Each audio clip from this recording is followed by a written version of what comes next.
Hello and welcome back to the Follow Your Spark podcast. I'm so excited for today's guest, Andrea Lee-Zucker, joining us here with me today. And before I tell you who she is in the world, I'll tell you how I met her. So we first met, I don't know if it was 2 years ago now, something around that time, when I had the pleasure of being in her incredible house. And she was having this gathering, and your house, oh my God, is such a wonderland of creativity and color and joy and connection. And I was just like, who is this incredible human who lives here? Because this is a magical place. Oh, And the more I got to know you and got to know about you, I continue to be inspired by you and the work that you do. So I'm so excited to hear and share more of your story. So thank you for saying yes to this. oh, thank you. And I'm so grateful to be in your wondrous company too. And that you came into my house that night because it's always the people who come in that make it extra special. Thanks. And I'm excited to be in one of your containers again soon, which we'll talk about. And to share with you listening who she is in the world. She is an interdisciplinary artist, experience designer, integrative coach, and social entrepreneur on a mission to live with love and creativity in every layer of life. Her work focuses on creating safe spaces for healing, integration, creativity, and unlocking human potential as the building blocks of justice, love, and peace. She co founded something called Antigravity Ventures, which is all about investing in leaders and technologies to improve lives in scalable and inclusive ways. And she works passionately on community centered transformation through alternatives to juvenile detention and global humanitarian aid. Overall, her greatest love is coaching and creating interdisciplinary art and interactive experiences to reveal awe, wonder, and genius inside all of us and in the world around us, because she believes that these things are really fuel for tapping into faith, curiosity, and creativity that can really support all of us to navigate this tumultuous, beautiful, incredible world that we live in. So again, just thank you so much for being here today. Thank you for having me. I'm grateful. Mhm. So I love to start these conversations with the question, when you hear this phrase, to follow your spark, what, if anything, does that mean to you? So I think following my spark means sometimes for me, it means slowing down and getting really quiet to actually feel what is that spark. We're in this world where our attention can be drawn in so many directions. Sometimes it can, be hard to tell what is our spark, what's outside of us, what's within us. So for me, the first thing that comes with that's helped me connect with myself more is that slowing down and tuning in. And, through that slowing down and tuning in, it's really amazing what can reveal itself in those quiet moments. Yeah, 100%. In order to hear the spark, you have to make space to listen for it. Definitely. So I love that reference. And I'm so curious. I know so much of the work that you do now is around creativity and doing all these things. Were you always into creativity and creative pursuits, or was there a moment or a tipping point that really started you on this Mm. path? Well, when I think about myself as a little girl, when, you ask the question, what do you want to be when you grow up? And I remember the first thing that I would say is, I want to be an artist. I don't Mm, even think I knew what I meant by that mm, necessarily. And even now, I'm not sure I know exactly what I mean by that, but I think it means that I want to be creative. mm, And so, throughout my life, I'm a person who's always been interested in a lot of things. So I, went from one thing to another, from one sort of creative pursuit to another creative pursuit, mm, from, drawing to theater to community work, which is also very creative, to all sorts of things throughout life. And to writing. And I sometimes felt like I had to pick something and I needed to know what type of creative I am. I always knew that creativity was important to me, but I had some kind of notion that I had to be a certain type of artist or human mm, being. But what I realized is, something that I beat myself up for a lot over time was this idea that, oh, I'm a generalist, I'm not an expert in anything. mm, And what I've realized is I'm an integrator. I'm an mm, integrator and I love a lot of things and I love seeing how they weave together. And for me, I find so much joy from that weaving. And so, mm, for me, it's been a process of stepping deeper into my creativity over time by embracing that it doesn't have to be just one thing, and I don't have to be an expert in just that one thing, and I can allow myself to be what I am. Beautiful. Yeah. Instead of having to live up to some kind of label of some of Mhm. the external definition of what artist means, being able to allow yourself to dance with that energy in whatever way feels natural. Yes.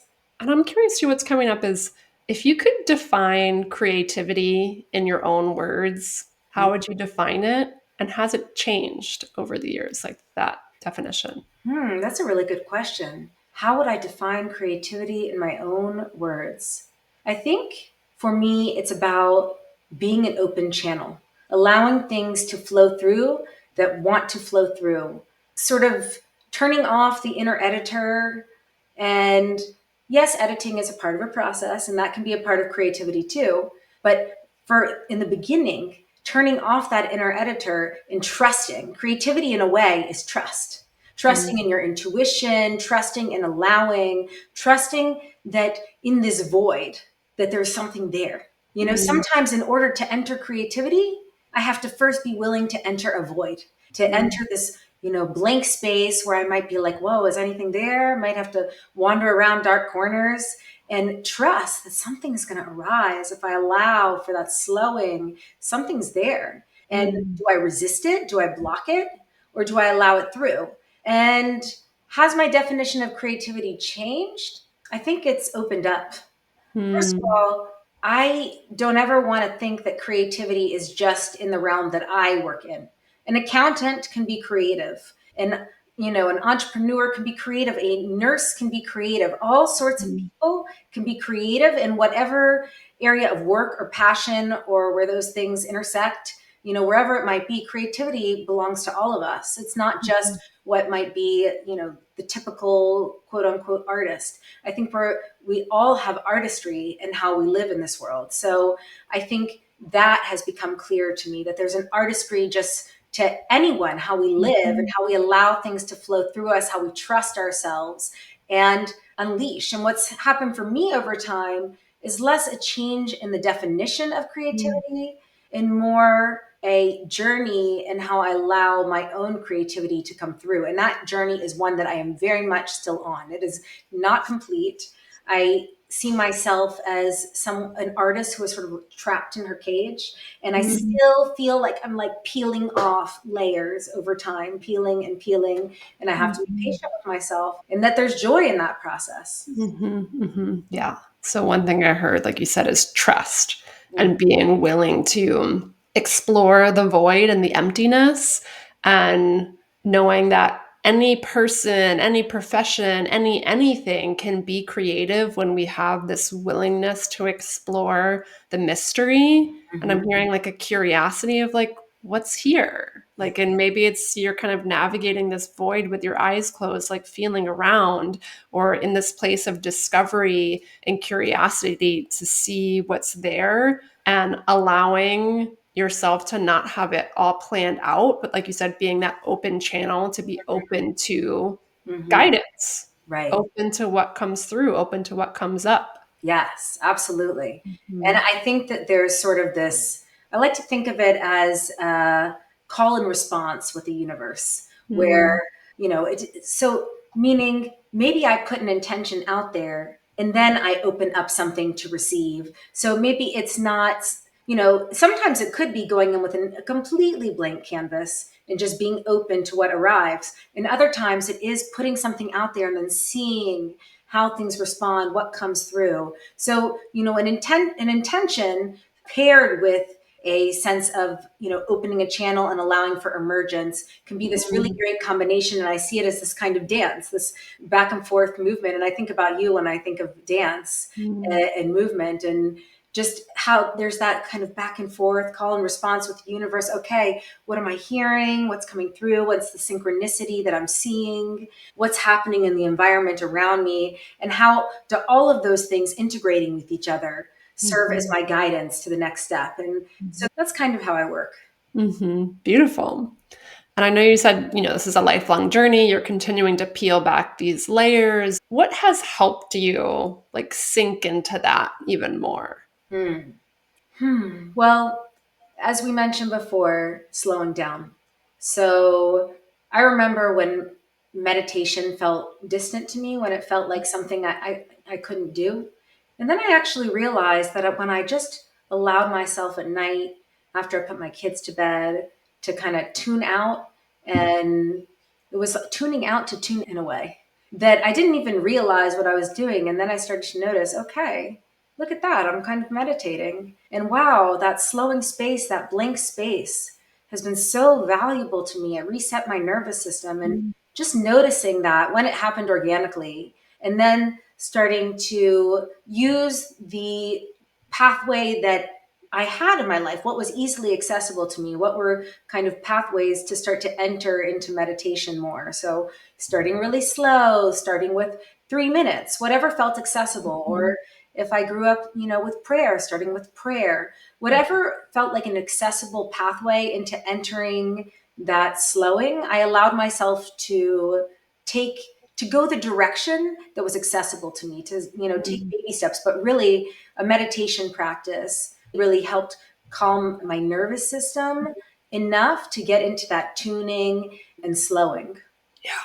So, what I'm really hearing again, like you said, is it's all about slowing down and making space and starting where you are. And there's all different ways to slow down and tune in. It doesn't mean you have to be meditating for an hour or whatever. Like, there's all different kinds of ways. Hmm. And for someone who, maybe is at a different stage of their journey or struggling to tune in or slow down, is there any words of wisdom you might have for them, like at that particular moment in the journey? I think it's all, I like to say, pick a doorway. There are infinite doorways into these things. And, different people find different pathways. So, for me, it might be meditation, but like I said, I entered that pathway through pathways that were more familiar to me. For Mm, some people, it's running.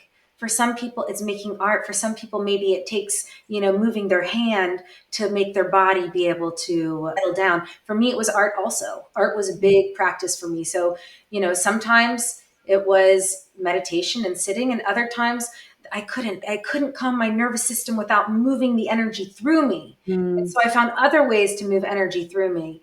And that might be drawing or writing poetry.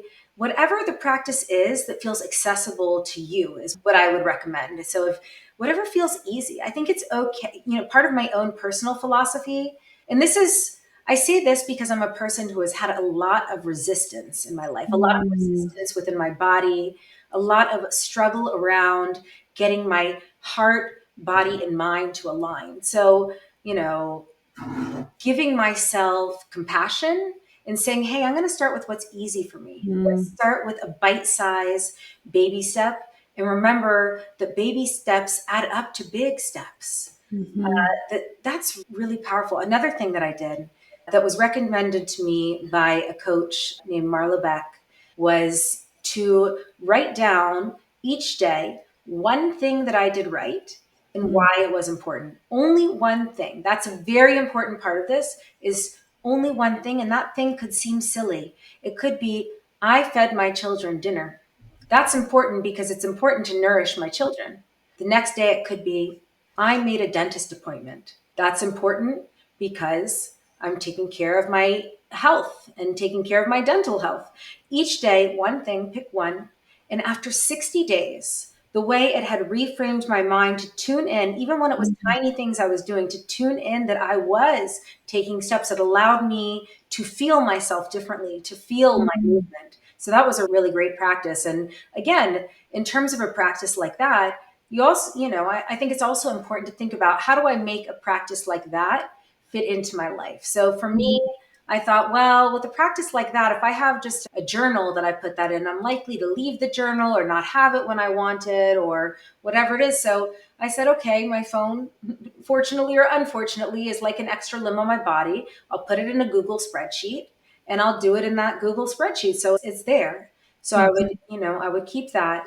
Another thing is, again, about finding ways to integrate practices into life that can help move your energy, help you tune into yourself. I used to Mhm. think, I can't be an artist. I don't have time to be an artist. How can I Mhm. claim that I'm running around all the time? And so I started to carry around a portable art set. It was just Mhm. a, postcard size paper, watercolor pencils, a watercolor brush. It has water in the stem. And carrying that around with me. And then it's like I can be an artist anywhere, anytime. I'm in the waiting room at the doctor's office, I can make art. I'm in the carpool line, paused for 10 minutes. I can take out my kit and make art. And suddenly, also because I was making small art, bite sized art, then suddenly I had all of these pieces because I was also giving myself something that I could complete. And the other thing was, Mm. when I was making that art, I was not making it for anyone. I was not making it for an audience. In the end of the day, many of the pieces I decided to share with people. However, at the time, I was making them for myself. And so Mm. all of those practices and learning how to make my practices portable, flexible, fit into my life have been Mhm. ways to allow me to step into slow growth in a way that can be Mm. comfortable for me. Beautiful. And when you're talking about resistance, I work with many clients who struggle to find time for any kinds of practices like this, the self-care practices, the creative practices, the any kind of practice that doesn't feel like productive or like I'm not achieving something or whatever it is. We have this programming of like constantly needing to be busy and like meet these goals and do all these things. And the power of, I heard one being mindset, of being able to slowly work through the resistance to that mindset that's telling you, oh, you didn't do enough today. You didn't do anything good today. Being able to shift your brain to find evidence for you are doing good things. Like, look at all these, beautiful things, one thing at a time that, you can really celebrate and acknowledge yourself for. And then again, like bite-sized pieces, creating these habits to again build the evidence and the mindset of I am an artist. If my brain's telling me I'm an artist, look, I made this painting today. Like, can't Mhm. argue with that. Being able to, and it's not like tricking your brain, but it's like building this evidence of who you want to be and how you want to be spending your time and what matters to you. And starting, like you said, kind of like a theme of what you've been talking about so far is like what's accessible.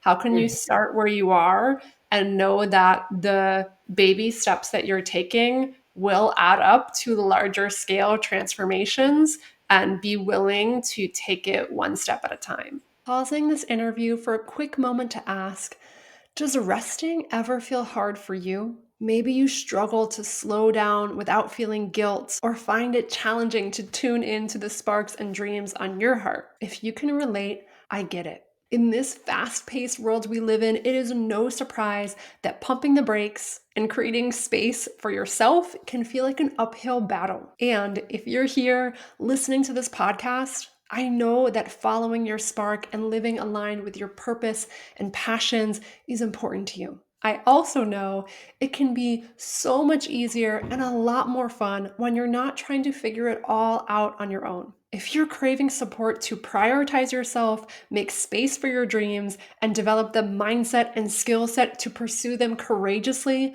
my signature one-on-one coaching program was made for you. To help you get started, I offer free 75-minute reflect and vision calls. This is your chance to explore what's working and not working in your life, reconnect with what matters to you most, and uncover the tools and practices that can help you overcome your biggest challenges. If it feels like a good fit, we'll talk all about how coaching can support you on your journey. Ready to give yourself the gift of 75 minutes that are all about you and your dreams? Head to ginakasbara.com to book your free reflect and vision call today. All right, let's get back to the interview and hear what helps Andrea take things one step at a time. Yes, absolutely. Absolutely. I remember my dad telling me, he instead of saying one step at a time, for some reason he said it differently, and it really does resonate. He said, read the page that you're on. He said, read the page you're on. Mhm. Before you know it, you'll be on the next page and the next page and the next page. He said, don't keep looking at the end of the book. You might get overwhelmed. It's a 500-page book. You might get overwhelmed if you keep looking at the whole book. Read the page you're on, and before you know it, you'll be at the end of the chapter.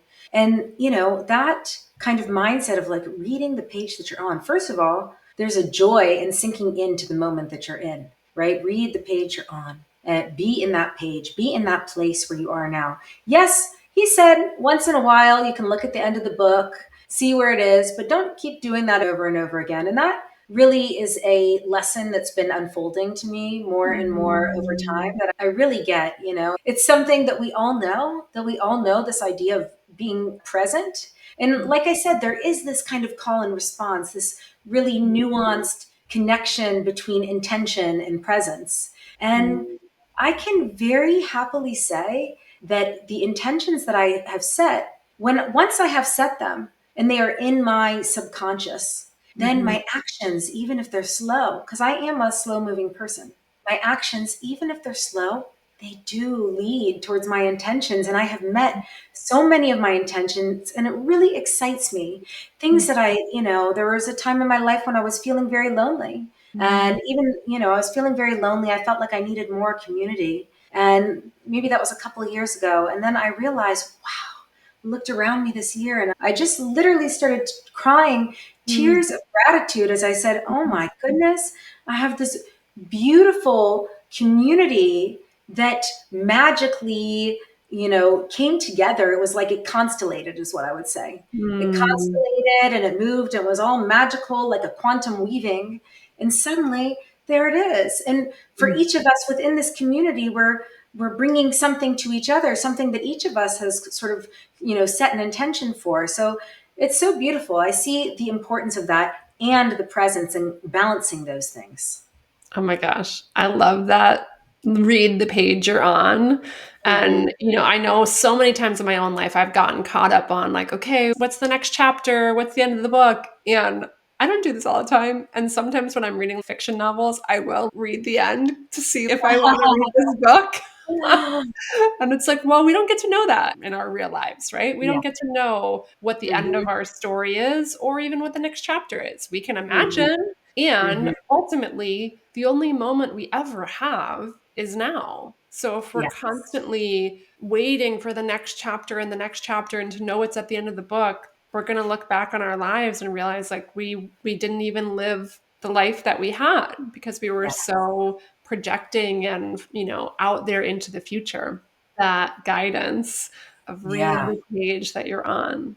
Very And profound. I mean, something else is that I tune, as you notice, like I tune in a lot to the wisdom of my elders. Mm, And so my father, who passed away, his wisdom's with me. Another thing with my mm, father was that he was an inventor. He had mm, over 100 patents. And for me, I get so much inspiration through that because for him, that meant that there's this constant ability to alchemize, okay, I'll use a mm, magical word, maybe not the scientific word, but I don't like to separate between art, science, and spirituality fully. I think that it does a disservice if we separate too much and, break things apart and fragment things.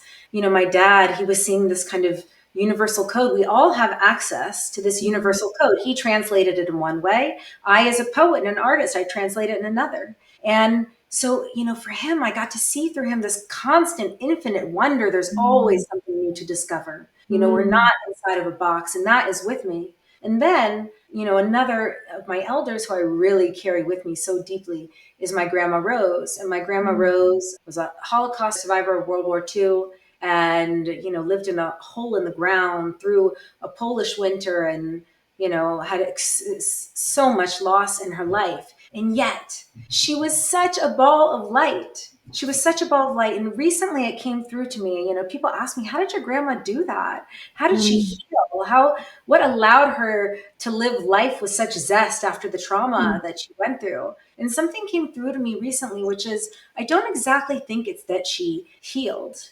I mm, think it's that she was able to drop into love and mm, presence with such fervor that she was able to kind of like balance and have mm, equilibrium and how she existed mm, in the world. She was able to carry the heavy because she also carried the presence and the joy so deeply. So when my grandmother would see a baby, she would just, this baby, she would say it's a tonic, like a tonic to the soul. The mm, baby smile. Oh, this cup of tea, it tastes, oh, good mm. eat. And she would tune into all of these tiny wonders. And if she had a lot of grandchildren, but when she was with me, I was the world. When she Mm. was with her other grandchild, that grandchild was the world. And I think in doing that and tuning in to the awe and wonder of the tiny things, she was able to carry herself with equilibrium. Mm. Yeah, and I'm hearing that same message as like enjoy the page that you're on. Like she was able to, it sounds like from what you're describing, tap into this like zest for life and this joy because she wasn't living in the past or the future. She Mhm. wasn't stuck in reliving this painful part of her journey every single day and having that be what she's most present to. She was able to look at a baby and be like, oh my gosh, like the delight of having this child in front of me, or sipping this tea or whatever it is, Mhm. allowing herself to have that moment and knowing that whether just because we had amazing things happen to us or terrible things happen to us, we don't have to have that be what's most present, And I in think it moment to was moment. always present for her. I don't think that the joy wiped away the pain, but I think that it sort of balanced, not, I can't speak for her experience, of course, but from what I interpret, it seemed to me that even though that pain was present, that also the joy was so present. And, Mm, that she was carrying those two things simultaneously. So that's also, I think, really important to remember is, yeah, yeah, we can hold complex things. We can yeah. hold this complexity. We can hold our whole selves. The painful parts Mm. of ourselves, the joyous and the beautiful parts of ourselves, they're all there. It's all present. And we don't have to wipe anything away. Mm-hmm. Yeah, it's like this paradox of life. We're never just one thing. There can Mhm. be multiple things going on at any given moment, and they don't have to detract from each other. There can be immense joy and immense pain that exists at the same time. And how Mhm. can we just dance with that and accept that and, enjoy the moment as best as we can? Mhm. Yeah. And oh my gosh, I love that your dad was an inventor. I Yeah. the word that's coming through for me for like the theme of this year is experimental spirit. And I'm like thinking Mhm. about the energy of inventors or like scientists who are able to look at problems, quote unquote problem, or like a puzzle with curiosity and, the willingness to hypothesize and try something and see what works and experiment and Yeah. like what would change in my life if I brought more of that energy to things I feel like quote unquote problems. So Yes. it sounds like Absolutely. I yeah. love that. I mean, I definitely encourage, myself and other people to do experiments. Just do an experiment, see what it's like. What would it be like? I don't know. I was talking to somebody just this past weekend who was struggling something with their child and talking about kind of things that they say to their child. And I said, just try it. It can't hurt. Why not do an experiment and see what happens when you talk this way for a month, just like this other Mhm, way? Just try it. I like this idea also of, I don't want to say not exactly rapid iteration, but iteration, this iterative process. mhm. It's through experimentation that we can try things. You have to try things for long enough to Yeah. actually see what they do. I mean, if you try for too short, you can't really trust what you're Mhm, saying. But try things. It doesn't mean that if you try something, that has to be the end of the process. If it doesn't work, say, okay, well, that didn't work, but parts of it worked. How can mhm, I get creative? Because this is mhm, also like where creativity comes in. How do I mhm. get creative and have fun with it and say, okay, like this is a puzzle that didn't work, but part of it did. And what if I took this little thing and I did that instead? And let me, change it a little. It's like you said, is like a scientist, so it's before we were talking about how scientists or accountants or whoever can be artists, and now Mhm, we're talking about how artists can be scientists, and this is just also making the point mm. of art, science, spirituality not really separate. Okay, yes, I know there might be ways that people define things in the academic world, but we will benefit from learning, from all these different ways of processing things, from Mhm. actually going straight with intuition to experimentation. I like to play with all the stuff. Yes. Is there anything in your life right now that you are like really experimenting with? Hmm. Yes. One thing that I'm doing, which I mean, has been so beautiful for me is getting into deep collaboration with my dear friend Limor Shandali. And she's, I call it, relational creativity. Through Mm. this kind of bouncing off of each other, there's this beauty in the process that you create kind of like the tension of sometimes someone having a slightly different angle. And in Mm. that way, you can alchemize even, differently than you might on your own. So what can Mm. you discover through that relational creativity? So we've been Mm. in that process, and that process has led us in many directions. And one thing that we've been doing, which has been really beautiful and fun, has been creating interactive, multisensory experiences that I would say, are translating in a way, some sort of, I don't even know if this term will make sense to people, but some sort of like energetic imprint, some Mm. sort of energy. Maybe it's a translation of an energy, or it's the creation of a space to work in a certain energy. And we're centering the experiences in sound. Limor is a sound meditation practitioner, and then using poetry, which, I'm a poet. So we use sound, poetry, scent, taste, all sorts of things in a restful way to kind of Mm. welcome people into a space where they can do their own work. And a lot of Mm. it is also making the invisible visible. How can we work with the patterns of nature? How can we work with the seasons? How can we Mm. work with these beautiful, wise, universal templates that maybe are slightly invisible, but also visible when we tune into them to kind of, say, how can we apply this to ourselves? How Mhm. can we take, the metaphor and the real life day to night? And what, how Mm. can we use that in sort of a ceremonial setting to take Mm. someone from day to night as a way to understand this idea of how the patterns of time and how we can use this to evolve ourselves? Or what is it like, we did an experience called Fall into Resonance in the Mm. fall that was about falling into resonance with the fall, with this time when things are shedding. How can we use the energy of that shedding to tune into our own? What do we want to shed? What do we want to relax into? We understand that there are seasons that are going to be Mhm. slowing and germinating.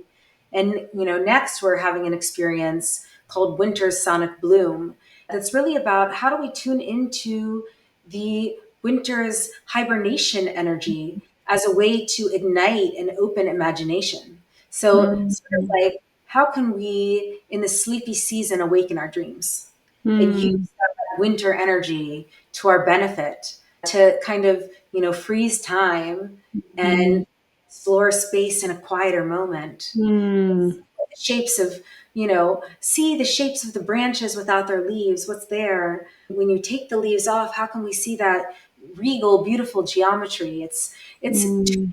to those patterns of nature and applying them to ourselves. How can Wow. we use those natural templates as a way to encourage our own gentle evolution? Mm. So beautiful. I cannot wait. So, for people listening to this episode, this experience will be in Maryland. Are there spots left? Can people still sign up?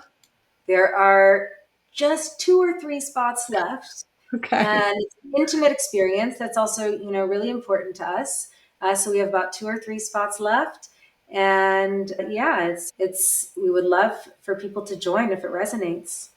Beautiful. Well, we'll put the information in the show notes. So if you're listening to this, make sure you go straight there. If it is something that speaks to you, and we'll put all of your information, of course, in the show notes as well. So in case there's ever anything in the future that you're doing, people can explore that as well. And it really just sounds like everything that you've been describing of this opportunity to make space and get quiet and explore these different sensory practices that can help you listen for Mhm. that intuitive, creative spark to come through. So, Yes. what Yeah. a gift. And Thank I you. think it's also about helping people understand that magic is real. Mm. It's like, however you define magic, I mean, magic is real. How can we magnify awe and wonder? That's what I Mm.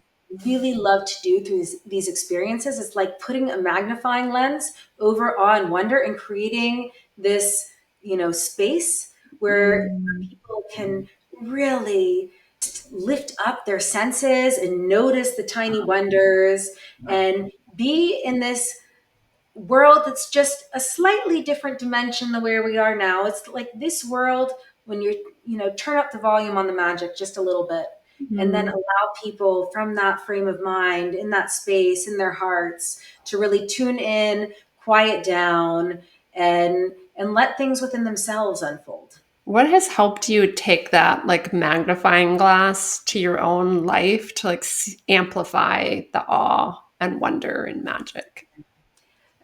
Nature is definitely key. So, going outside, I have a little bit of trouble making myself go out in winter, but I did go for a beautiful winter walk today and it was so great. It was really great and special. And just again, walking down the street and noticing how beautiful the bare branches look with the Mm. sky, behind them. That's a winter thing.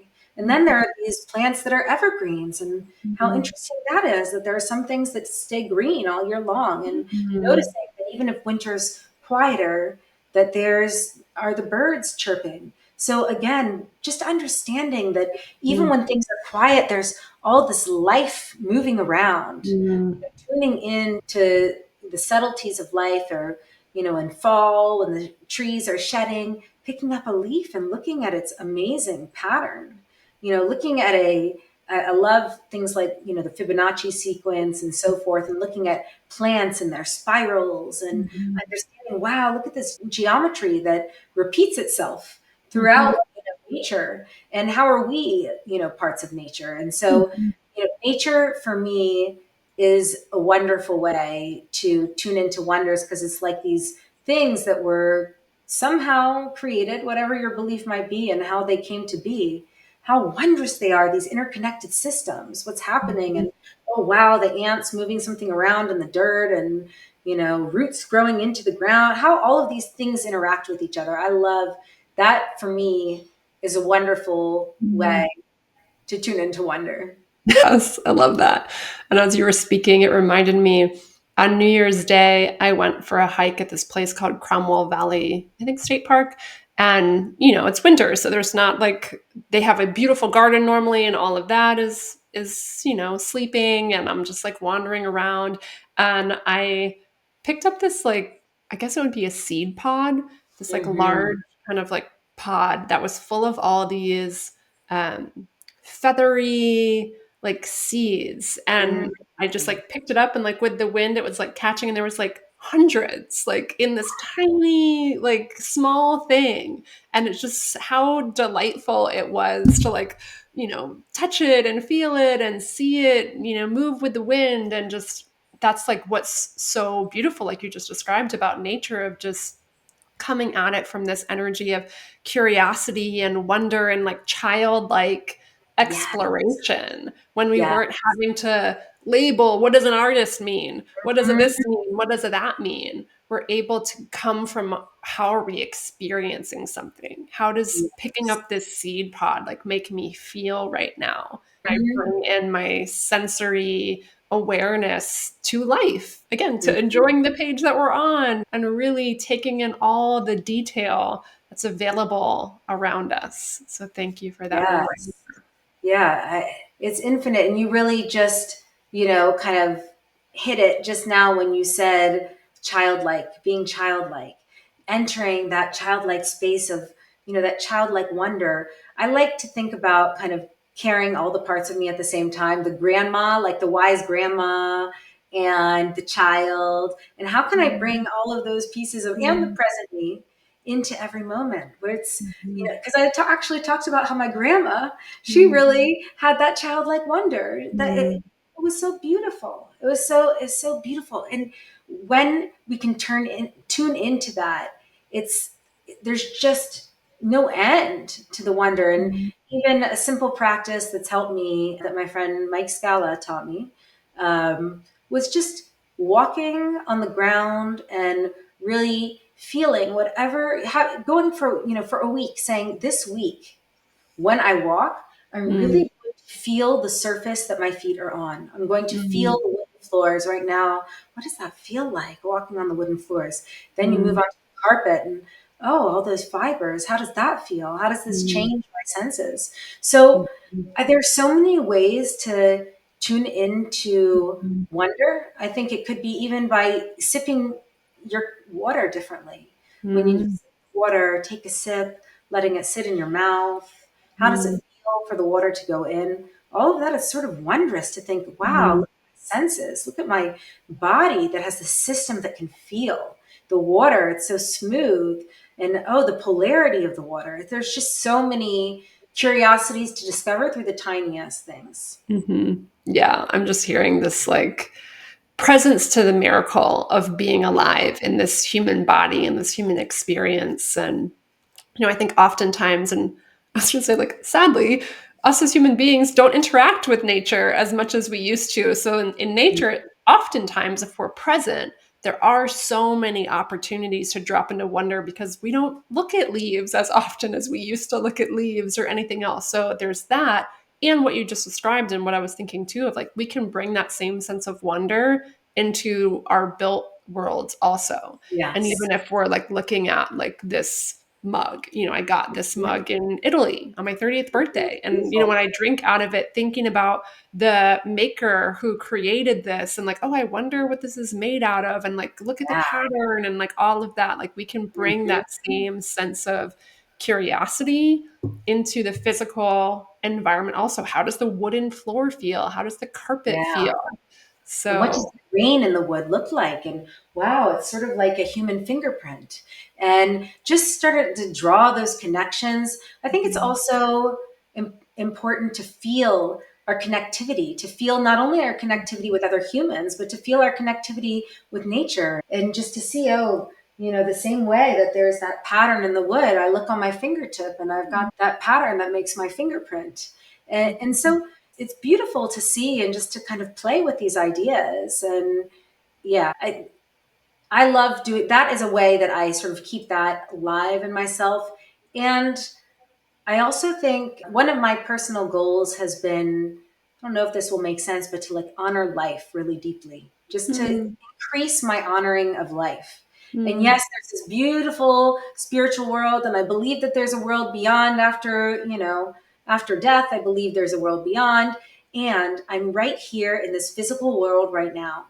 And it's a beautiful physical world, even with all the challenges within it. And how do I like deeply honor mm, life and present and being where I am in this moment? So, mhm, these things that I'm saying, obviously they're not new ideas. They're ancient.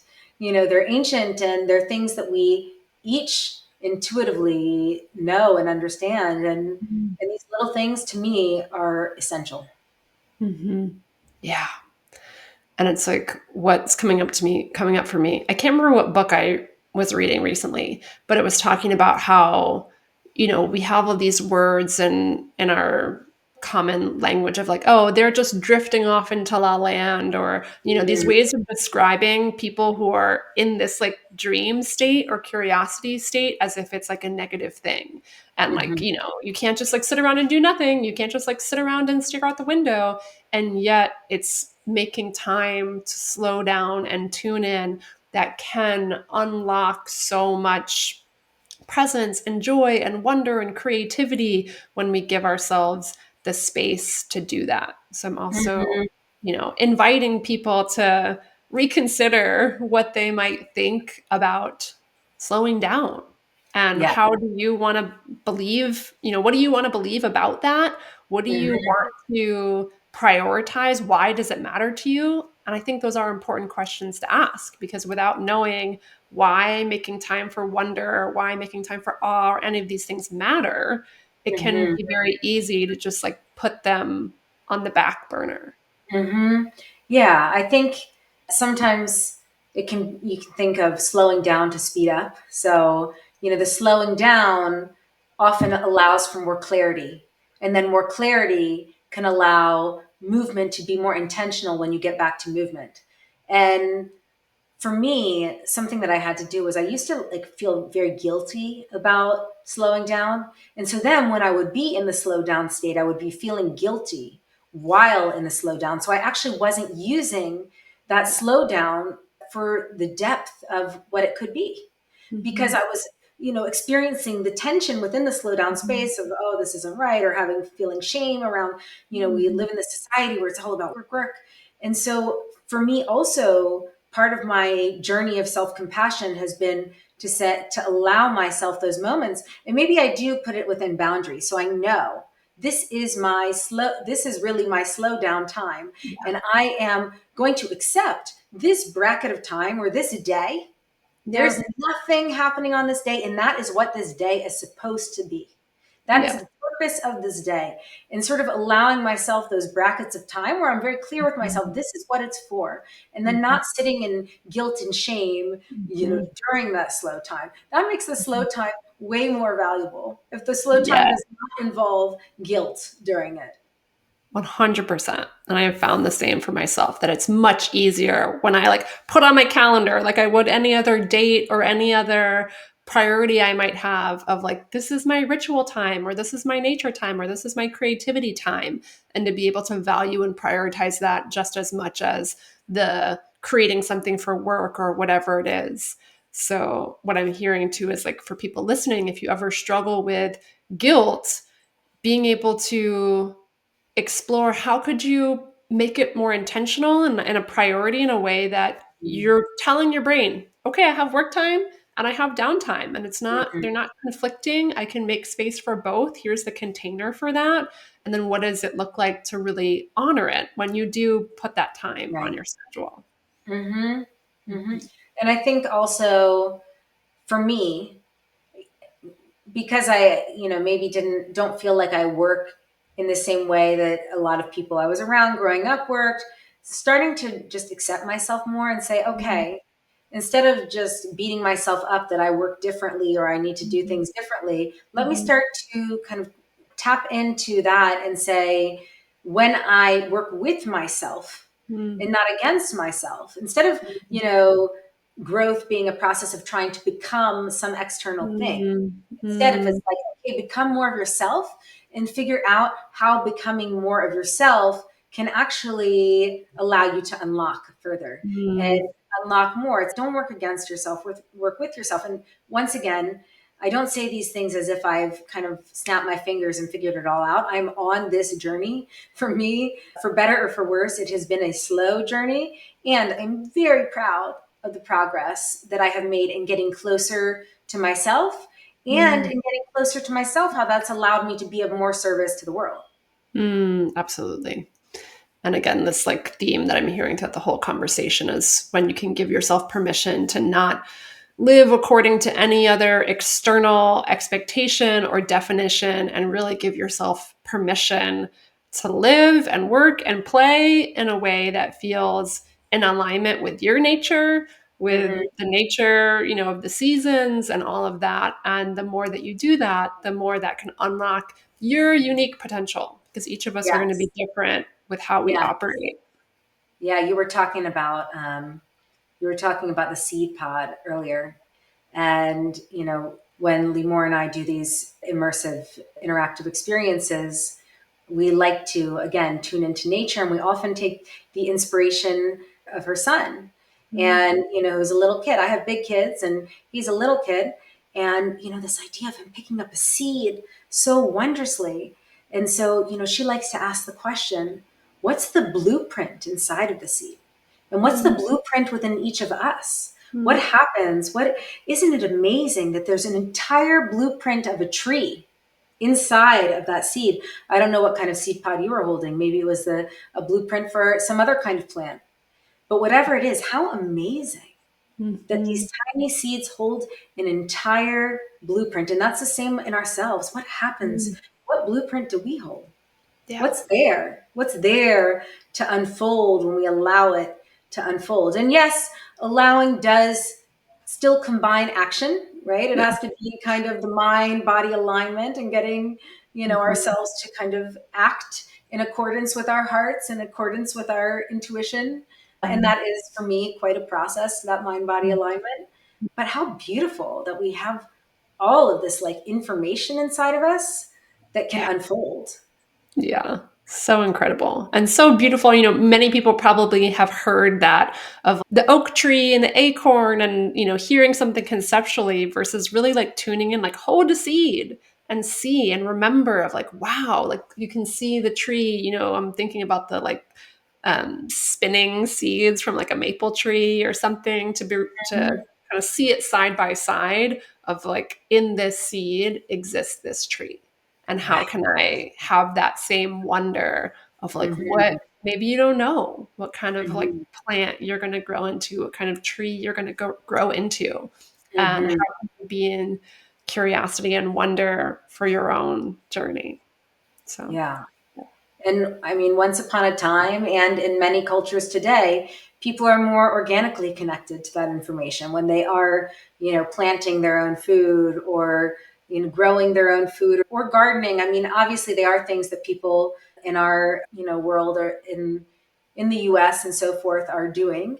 And, there are other places where people are even more deeply connected and integrated. And so, for urban dwelling people or suburban dwelling people, some of these rituals and practices might become even more important for connecting in nature than for people who might more organically already have that integrated into life. sure, absolutely.